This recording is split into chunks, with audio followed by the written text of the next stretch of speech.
Hi there, writers. Today I'm going to be walking you through the Web Research and Evaluating Sources Google Slides. Now, it's really important to note that this slides presentation is meant to supplement the reading, so there's a lot of important information in the readings that I'm going to let speak for itself.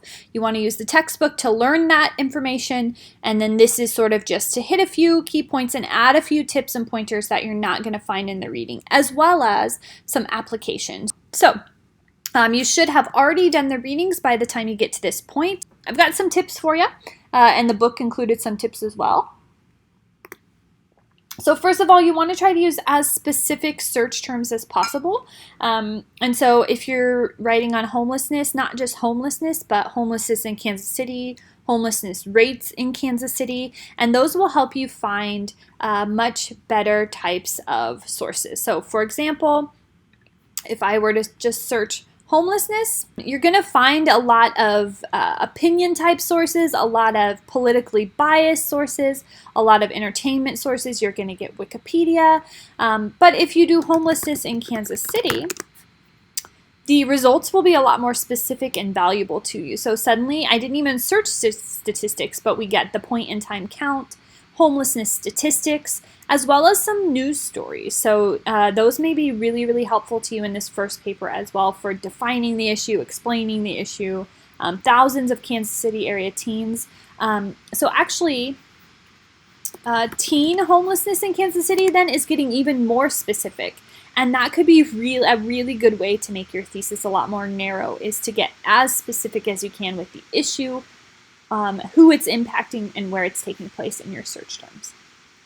The other tips I have for you here are to search on news sites in addition to just going straight to Google. So New York Times, NPR tend to have trustworthy results, but also local news sites. Since this paper is asking you to focus on a local issue, or for example, if I Google, I'm going to just Google homelessness and then Kansas City Star.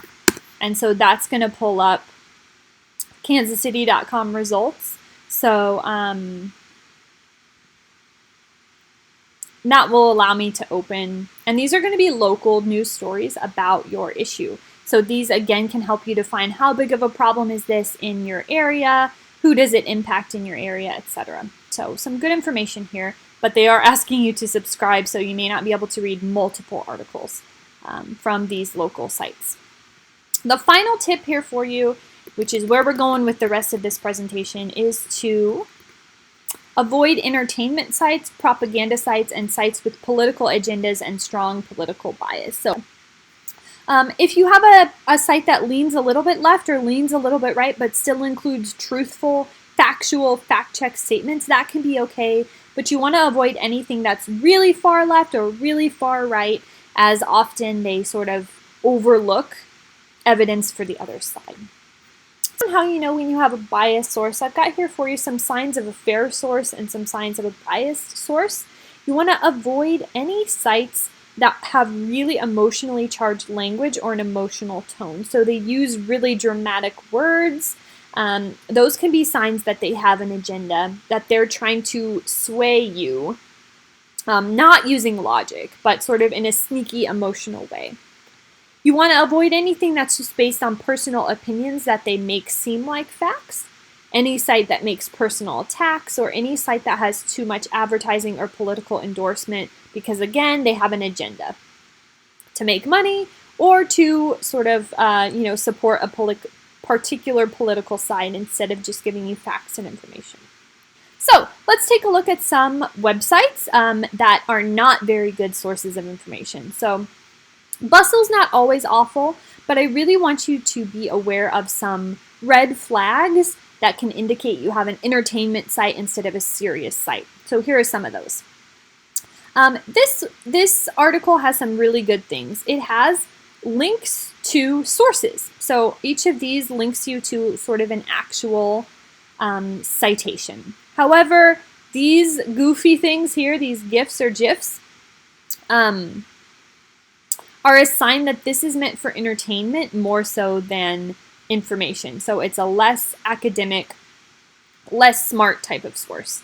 Anything like this you do not want to use in a research paper for a class, because if your readers go to this source, they're going to see that, and it's going to impact how seriously they're willing to take you if this is your research. But you can always click on these, click the link, and maybe that wasn't what was supposed to happen, I don't think. So that's a faulty link, but the links may actually take you to a good source. Is this going to be, uh-oh, I'm going to die. So this just took you to Netflix. It's not really going to help you support your opinion. So some of these links are actually kind of faulty, and that's a problem. The second source I have for you here is potentially even more problematic. It again has some citations of facts. So if you click these, they're citing some sources. But this source has a lot of loaded language. So for example, it begins with "May God bless the Tarsell family." So, it's a particular perspective. We've got like "swept under the rug." At one point, they call vaccines a real modern day assault weapon. So this is some really problematic use of language that indicates that, the author is putting a level of emotion on top of facts to sway you in sort of a sneaky way. It also says down here, this article was originally published by Natural News. So actually, they didn't even write this article. They just took it from this site and then linked to this site. And this site, Natural News, definitely has an agenda, sort of an anti-vaccination agenda. So here's an example of loaded language that sort of clues you into that. Coverage of vaccine damage and the insane denial of reality by the vaccine-pushing medical establishment. So this here is some really loaded language to, again, put that level of emotion on top of any facts that are included in the article. This is a website with a really strong agenda. So if you're not sure whether your website itself is reliable, I really recommend the page mediabiasfactcheck.com. I've found this site to be really, really reliable. So I'm going to put in Australian National Review, which is where the first, it's this source here, Australian National Review, and search it. And then if I click, if I click open this, it tells me here that conspiracy level strong, pseudoscience level is strong, and then there's a breakdown of sort of like what's problematic about this website. And so this, you could type in any news source, and almost all of them that I've seen have come up on here. So factual reporting is rated low, and lots of people, contribute to this. So I have found it to be a pretty reliable way to figure out if you have a good news source or not. I'm going to do Bustle, which is where this binge watching one came from that had the goofy images. So Bustle turns up left center. So it's on the biased side. It's usually factual, so you could find some good information here. However, it does favor the left.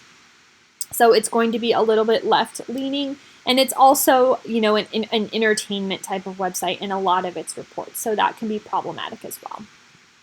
So I highly recommend that you use that website to help you evaluate your articles.